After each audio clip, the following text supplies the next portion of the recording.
Hey everyone, welcome to another episode of the Backlogger. My name is Joe, and today I'm doing another gaming review for my backlog. And today's game is Crash Bandicoot, Wrath of Cortex.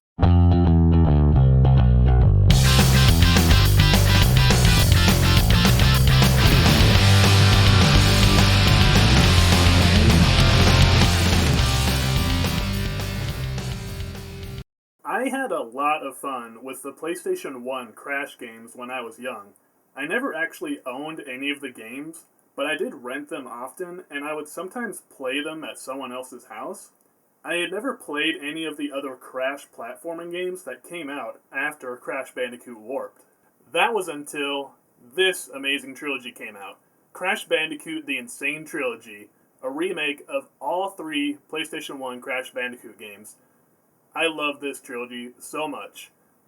It made me fall in love with Crash all over again after having not played a new game in the series for so long. And after I got the Platinum Trophy for all three games, I really started to develop a bit of curiosity for all of the other previous Crash platformer games that I actually missed out on. I'm really looking forward to playing through these games and seeing if they're as good or as bad as I hear that they are. The Wrath of Cortex was next on the list. Wrath of Cortex actually sold fairly well, but the reviews were fairly mixed. I think the game looks pretty good from a graphical perspective compared to its previous three games on the PS1. The graphics are dated for sure, especially after just playing the Insane Trilogy, but compared to its PlayStation 1 predecessors, this was a great step up at the time. The character animations look a little stiff, with not much movement and expression going on, but it's good enough for an early PlayStation 2 game. The game also runs at a smooth frame rate, and the Insane Trilogy only ran at 30 frames per second, although those games still ran really well. In Wrath of Cortex, you play as, well, Crash Bandicoot, of course, and the story starts out with the classic Crash villain Dr. Neo Cortex and other villains from previous games discussing how they will defeat Crash Bandicoot. They are currently saddened and embarrassed by their many defeats from Crash Bandicoot in the past, and in order to defeat Crash this time, their plan is to summon 4 mask elementals as well as a Crash clone to help defeat him. And so Crash goes off on his adventure to defeat the elementals and his clone. Okay, well, whatever. Let's be honest. I don't know anybody who plays Crash games for their story. I always found every cutscene in previous games to be mostly forgettable, and this one is no different. The bad guys are back, Crash is on a mission to stop them, and that's all you really need to know. There are a few surprising voice actors that lend their voices to the characters, but story aside, the Crash series is great because of its gameplay, and there's plenty of fun to be had in this entry. With Wrath of Cortex, all of the classic Crash elements are here. Crash controls very well, you run from point A to point B collecting fruit, use spin attacks to break boxes and fight enemies, avoid enemy attacks and projectiles, and search for gems. So all of the fun elements of the previous 3 Crash games are still here. The levels are also well designed, and after I finished the first level, I was under the impression that this would yet be another really fun Crash Bandicoot platformer. Although I wasn't quite prepared for some of the negative aspects to come early on in the game, let me explain. Wrath of Cortex has 2 very big problems that make this entry a significant drop in quality. One of those problems being that most of the boss battles are simply not fun and pretty frustrating. In every boss battle, you fight the exact same character, which is Crash's clone. But these boss battles are full of frustrations and not very fun. One example is this first boss fight where you and the boss roll around in a ball and try to compete to see who can collect the most rocks. And then the one who collects the most rocks gets to do damage on the other.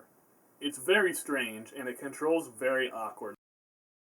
Overall, I think I only enjoyed like 2 out of the 5 boss fights, and while previous Crash games didn't have like amazing boss fights, they were certainly more fun and much better designed and a lot less frustrating. Although the boss battles are really a bit of a smaller flaw with this game, the biggest problem with Crash Bandicoot Wrath of Cortex is the massive amount of vehicle levels. There are so many vehicle-based missions in this game, These type of missions include underwater levels controlling a submarine, driving a jeep around, walking around in a robot mech suit thing, flying levels that control awkwardly, and there's also these levels where you roll around in this hamster ball thing, kind of like I mentioned earlier in that boss fight.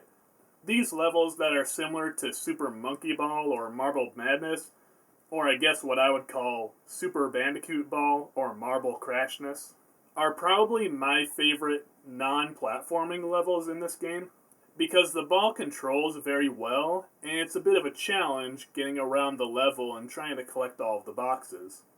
So it's pretty fun. Sure, all these vehicle-based missions add variety, but they aren't really all that fun. The worst are probably the underwater submarine levels. The vehicle controls very slow and is difficult to maneuver, and it's really big, so it's easy to get hit by enemies that come out of nowhere.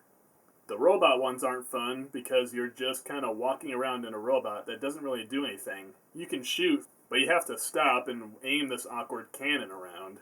It's really annoying. Even though most of these aren't very fun, I did like the Super Bandicoot Ball missions. And with all that variety around, you basically have a mix of vehicle missions that are really bad, okay, and then maybe one is good. The developers had the right idea to add more variety to the game, but the game just deviates from being a platformer so often that it's quite ridiculous. Crash Bandicoot Warped was probably my least favorite of the original trilogy, and that's because of the few vehicle-based missions they had, but they were a lot better designed, and it didn't feel like you were doing a bunch of ridiculous vehicle missions, like, all the time. Besides the boss battles and the vehicle missions, there's a few other negatives to point out. One of those small negatives being that there are levels where you can control Crash's sister, Coco. The levels with her are actually fine, but there is really nothing special about Coco.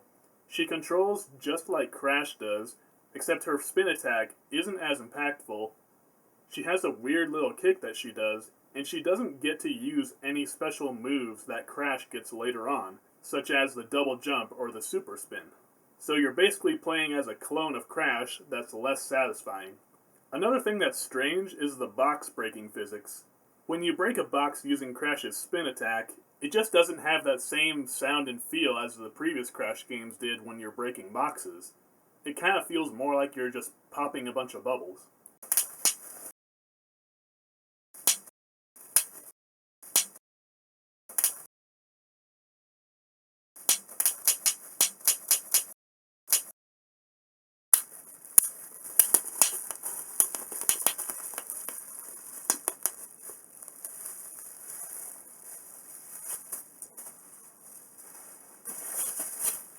Also, what's the deal with Crash being so slow when he's doing his monkey bar movement?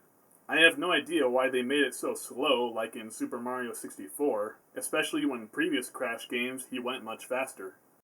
One last thing to point out is the load times in this game. When you start a level, the load times are very slow on the PlayStation 2. I originally played this on the PlayStation 2, and then I played the Xbox version after that.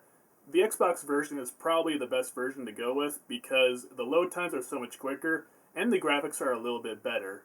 You'll notice that the textures are definitely better on the Xbox version. For example, you can see more of Crash's fur, which is kind of cool. Okay, so I think I got all of the negatives out of the way, and while this game definitely has a lot of negative parts to it, I still thought this was actually a very decent Crash game. And I think that if you're looking for more Crash games after playing the Insane trilogy, it'll definitely scratch that itch. It's got great platforming levels still, and some of the vehicle-based missions are actually pretty decent. So, should you add Crash Bandicoot Wrath of Cortex to your gaming backlog? First, I will mention that I have seen a lot of other reviewers slam this game to the ground. They just hate the game so much and think it's like just one of the worst platforming games they've ever played. Which I can kinda understand the criticism behind that, but I mean, calling this game a bad game, a terrible game, I think that's just being a little too critical. I don't think I'm that critical when it comes to video games. I often just like to find the good in them. I can understand if people are like, oh, this game's okay, it's meh, it's average. I mean, that's mostly how I feel. Overall, I think it's actually pretty good. And choosing whether or not you're going to play this game will mostly depend on whether you want to play more Crash games after the Insane trilogy. I get why people don't like this game, but I also get why people do like it. Overall, I think the game's pretty good, just has a lot of problems. And with that said, Crash Bandicoot Wrath of Cortex gets a C. Give it a chance. I would say play for about 15 minutes and you'll probably get a good understanding of what the rest of the game will offer. But if you want, you could also play for maybe about 45 minutes, because after you've played a good amount of the first few missions, you'll start to get an understanding of why people don't like it with all the vehicle missions.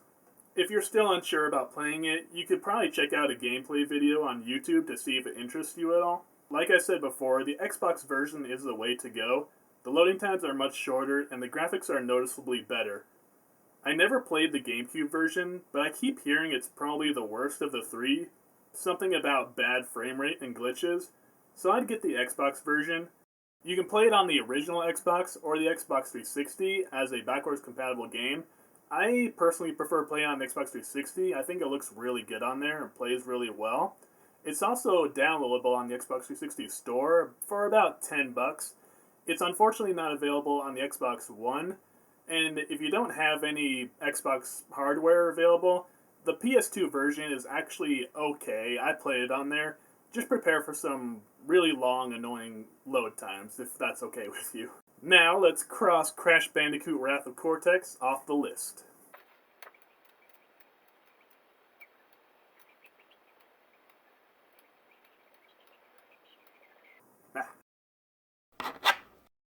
I also want to mention that there are 25 main levels, and it won't take very long to get through the game. It's probably like a 4-hour game. There are also 5 bonus levels you can unlock, but you have to unlock those by beating each level in a certain amount of time, which was a thing in the Insane trilogy for every game, and I got completely burnt out of those time trials, so it'll probably be some time before I actually go back to this game and try to unlock everything if I ever feel like it. I could imagine myself doing it. Now that I finally played through Crash Bandicoot Wrath of Cortex, I'm looking forward to playing through Crash to Insanity. I hope to get around to it soon. I think I've heard it's a lot better. Alright viewers, now I want to hear from you. Are you a fan of the Crash Bandicoot series? Have you played any of the other games outside of Crash 1, 2, and 3 or the Insane trilogy? Go ahead and discuss in the comments below. If you like this review, please thumbs up this video. Also, you can subscribe to this channel for more gaming backlog reviews that I do. Your support is appreciated. Thank you so much for watching my video review for Crash Bandicoot Wrath of Cortex. I hope you enjoyed it. And until next time, keep on backlogging.